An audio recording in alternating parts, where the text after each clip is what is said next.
आज हम सबसे पहले आपको यह बताएंगे कि 22 जनवरी को राम मंदिर के गर्भगृह में रामलला की कौन सी प्रतिमा स्थापित होने वाली है। यानी जब आप जाएंगे राम मंदिर में तो गर्भगृह में आपको भगवान श्री राम की कौन सी प्रतिमा देखने को मिलेगी। मंदिर के गर्भगृह के लिए 3 मूर्तिकारों ने भगवान राम के बाल स्वरूप की प्रतिमा बनाई थी, जिनमें बेंगलुरु के जी.एल. भट्ट, मैसूर के अरुण योगीराज और राजस्थान के एक मूर्तिकार सत्यनारायण पांडे शामिल थे। और ये तीनों प्रतिमाएं 51 इंच यानी 4.25 फीट लंबी थी। अब इनमें से एक को चुनना था। प्रतिमा के निर्माण से पहले तीनों मूर्तिकारों को यह बताया गया था कि भगवान राम की प्रतिमा कैसी होनी चाहिए। ऐसी होनी चाहिए जिसमें वो राजा के पुत्र और भगवान विष्णु के अवतार लगे, और इस प्रतिमा में भगवान श्री राम के 5 साल के बाल स्वरूप का चित्रण होना चाहिए। यह ब्रीफिंग दी गई थी इन मूर्तिकारों को। बड़ी बात यह है कि जो प्रतिमा कर्नाटक के मूर्तिकारों ने बनाई उनमें कर्नाटक के ही विशेष पत्थरों का इस्तेमाल हुआ, जबकि राजस्थान में बनी प्रतिमा को वहां के मशहूर मकराना पत्थर से बनाया गया। और इन तीनों प्रतिमाओं में से किस प्रतिमा को राम मंदिर के गर्भगृह में स्थापित किया जाएगा, इसके लिए भी एक विशेष कमेटी का गठन किया गया था और उस कमेटी को यह तय करना था। और इसी कमेटी ने आज मैसूर के मूर्तिकार अरुण योगीराज द्वारा बनाई गई प्रतिमा को गर्भगृह में स्थापित करने के लिए चुन लिया है। और यह चुनाव भी मुख्य रूप से 7 बातों के आधार पर हुआ है। पहला, इसमें बालपन की झलक को देखा गया। दूसरा आधार था सौंदर्य आकर्षण। तीसरा, रचनात्मक डिजाइन। चौथा, विचार की गहराई। पांचवां, पत्थर की गुणवत्ता। छठा, प्रतिमा की आयु। और सातवां, प्रतिमा की प्रतिष्ठा के आधार पर भी मूर्तिकार अरुण योगीराज द्वारा बनाई गई प्रतिमा को गर्भगृह में स्थापित करने के लिए चुना गया है। यानी ये वो 7 मापदंड थे जिनके आधार पर यह फैसला लिया गया। इसका मतलब यह है कि 22 जनवरी को इसी प्रतिमा में भगवान राम की प्राण प्रतिष्ठा की जाएगी और इसे गर्भगृह में स्थापित किया जाएगा। और यह प्रतिमा कैसी दिखती है, इसके लिए अभी आपको थोड़ा सा इंतजार और करना पड़ेगा, क्योंकि इसकी तस्वीरें भी अभी सार्वजनिक नहीं की गई हैं। लेकिन वो कौन सी प्रतिमा है यह तय कर लिया गया है और बहुत जल्द हम आपको उस प्रतिमा की तस्वीरें भी दिखाएंगे। हालांकि अभी बहुत सारे लोगों को यह लग रहा है कि इन तस्वीरों में अरुण योगीराज के साथ भगवान राम की जो प्रतिमा दिखाई दे रही है वही प्रतिमा गर्भगृह में स्थापित होने वाली है, क्योंकि आज दिन भर सोशल मीडिया पर उनकी यह तस्वीर लगातार वायरल हो रही थी और लोगों को लगा कि शायद यही भगवान श्री राम की प्रतिमा है जो उन्हें राम मंदिर में दिखाई देगी। लेकिन ऐसा नहीं है। यह वो प्रतिमा नहीं है जो गर्भगृह के लिए चुनी गई है। यहां एक संयोग यह भी है कि अरुण योगीराज उसी कर्नाटक राज्य से आते हैं जिसे राम भक्त हनुमान की जन्मस्थली माना जाता है। और आपको याद होगा, कर्नाटक में विधानसभा चुनाव के दौरान वहां बजरंग बली पर बहुत राजनीति हुई थी। लेकिन आज जब राम मंदिर के लिए भगवान राम की प्रतिमा आई है तो उसे बनाने वाले मूर्तिकार कर्नाटक से ही आते हैं। अरुण योगीराज के बारे में एक खास जानकारी आपके लिए यह भी है कि इंडिया गेट पर नेताजी सुभाष चंद्र बोस की जो प्रतिमा स्थापित की गई है उसका निर्माण भी उन्होंने ही किया था। और केदारनाथ में आदि शंकराचार्य की जो प्रतिमा स्थापित हुई वो भी अरुण योगीराज ने ही बनाई है। यानी एक बहुत ही प्रतिष्ठित शिल्पकार और कलाकार हैं। उनका पीछे का 2 जो बड़ी प्रतिमाएं उन्होंने बनाई हैं उन दोनों की तस्वीरें हम आपको दिखा रहे हैं।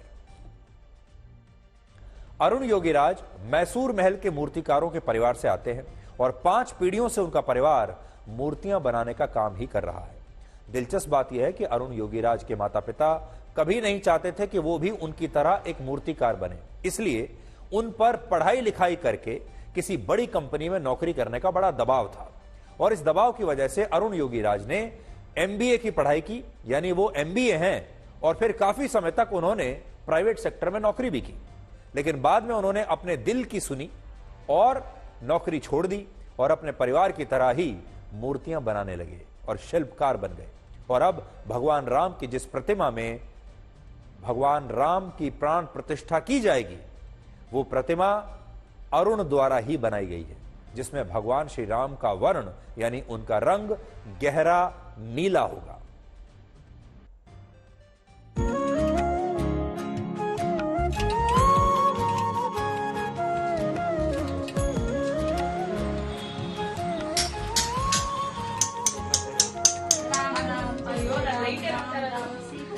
हम इस वक्त मौजूद है अरुण योगीराज की मैसूर निवास पर। आइए हम उनके परिवार लोगों के साथ बातचीत करेंगे। आप बोलिए, आपको अब कैसा लग रहा है? गर्व और बहुत खुशी भी लग रही है और बहुत प्राइड मोमेंट है ये।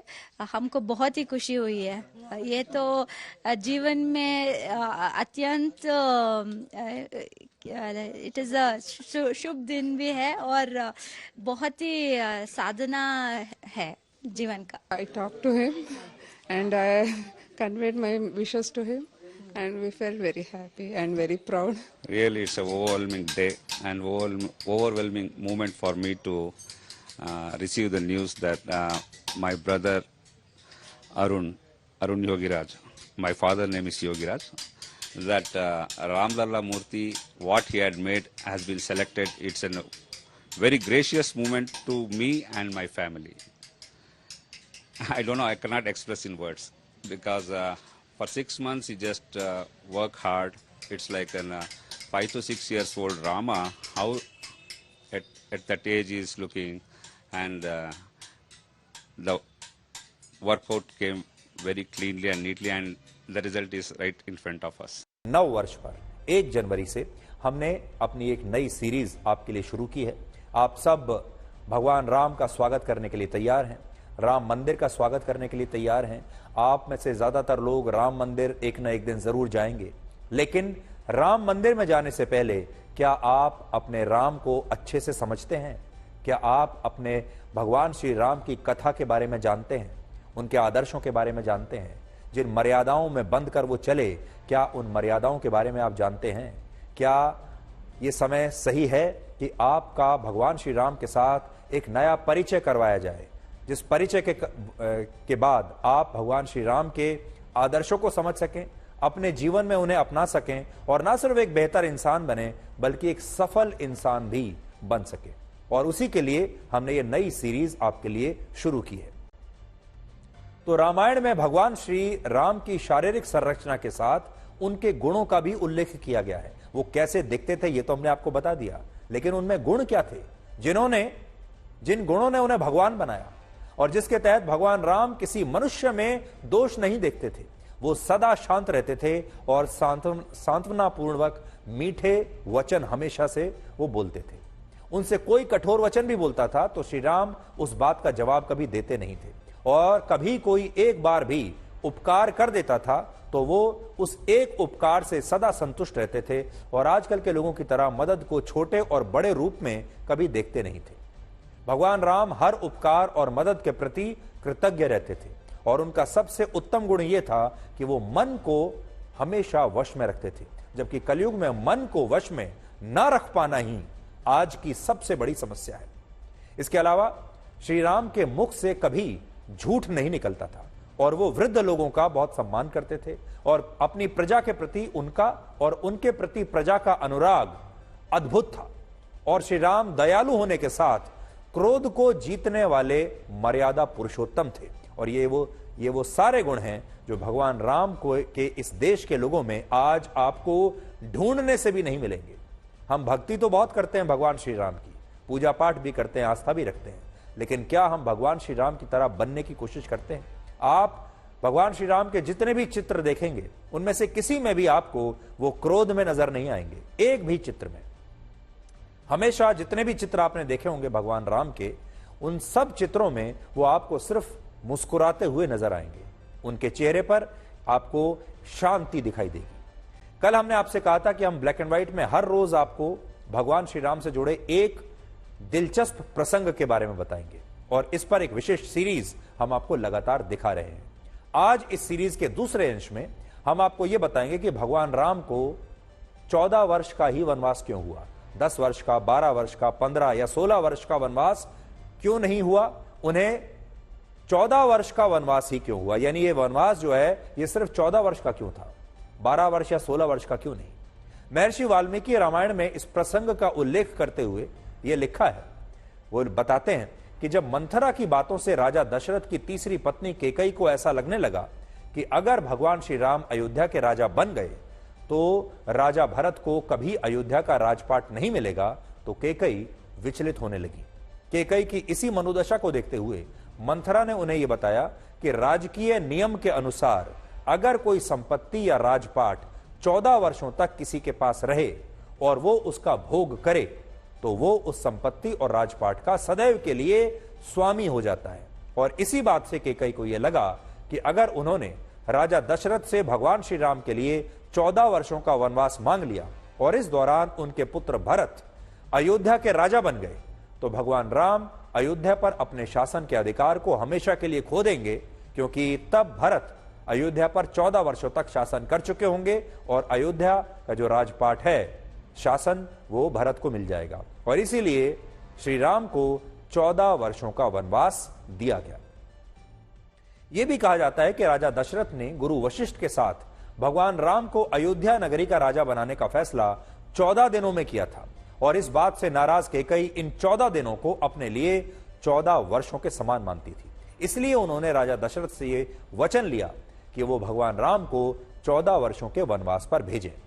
बड़ी बात यह है कि कैकई ने अपने पुत्र भरत को अयोध्या का राजा बनाने के लिए भगवान राम को 14 वर्षों के वनवास पर भेजा, लेकिन भरत अपने बड़े भाई श्री राम से इतना अटूट प्रेम करते थे कि उन्होंने ये प्रतिज्ञा ली कि अगर भगवान राम ने 14 वर्षों के वनवास के बाद अयोध्या लौटने में एक क्षण की भी देरी की तो वो जलती चिता में कूदकर अपनी जान दे देंगे, यानी आत्मदाह कर लेंगे। आप सोचिए, आज के जमाने में क्या आपको ऐसा भाई मिलेगा? भरत भगवान राम के सगे भाई भी नहीं थे, लेकिन फिर भी उनमें ऐसा प्रेम था भगवान श्री राम के लिए। लेकिन सोचिए, ऐसा प्रेम आजकल के भाइयों में क्या आपको कहीं भी दिखाई देगा? भगवान राम का सबसे उत्तम गुण यह था कि वो किसी में भी दोष नहीं देखते थे।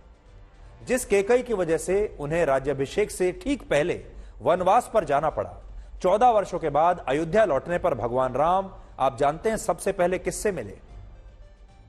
जब भगवान श्री राम 14 वर्षों का वनवास समाप्त करके अयोध्या आए, पहुंचे, तो पहुंचते ही सबसे पहले उसी कैकई से मिले और भगवान राम की आंखों में उस क्षण कैकई के लिए सिर्फ करुणा थी और उन्हें इस बात की कोई पीड़ा नहीं थी कि कैकई की वजह से ही उन्हें 14 वर्षों का वनवास झेलना पड़ा।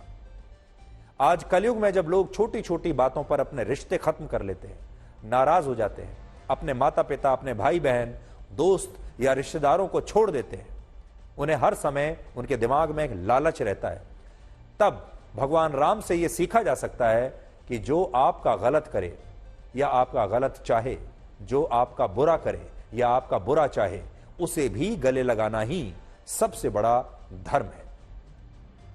22 जनवरी को भगवान श्री राम के भव्य मंदिर के उद्घाटन से पहले पूरे इलाकों में भूकंप की वजह से 7 बार धरती हिली, कांप गई धरती।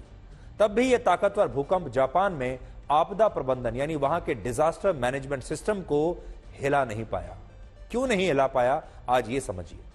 नए साल के पहले दिन जापान में रिक्टर स्केल पर 7.6 की तीव्रता से भूकंप आया था और यह भूकंप उतना ही ताकतवर था जितना पिछले साल तुर्की में भूकंप आया था, जिससे बड़े पैमाने पर तबाही हुई थी। आपकी स्क्रीन पर आप देखिए, दोनों तरफ, एक तरफ है तुर्की का भूकंप 7.8 तीव्रता का और जापान का भूकंप 7.6, यानी तीव्रता के हिसाब से दोनों लगभग एक जैसे ही हैं। लेकिन नुकसान देखिए, तुर्की में पिछले साल 7.8 की तीव्रता वाला भूकंप आया था और वहां इसकी वजह से 52,000 से ज्यादा लोग मारे गए थे। लेकिन जब जापान में नए साल के पहले दिन तुर्की जितना ही ताकतवर भूकंप आया तो जापान में इस भूकंप से सिर्फ 48 लोगों की जान गई है। अब सोचिए, ये कितनी बड़ी बात है कि जिस तरह के भूकंप से तुर्की में 52,000 से ज्यादा लोग मारे गए, उतने ही ताकतवर भूकंप से जापान में सिर्फ 48 लोगों की मौत हुई और जापान ने अपने लाखों लोगों को बचा लिया।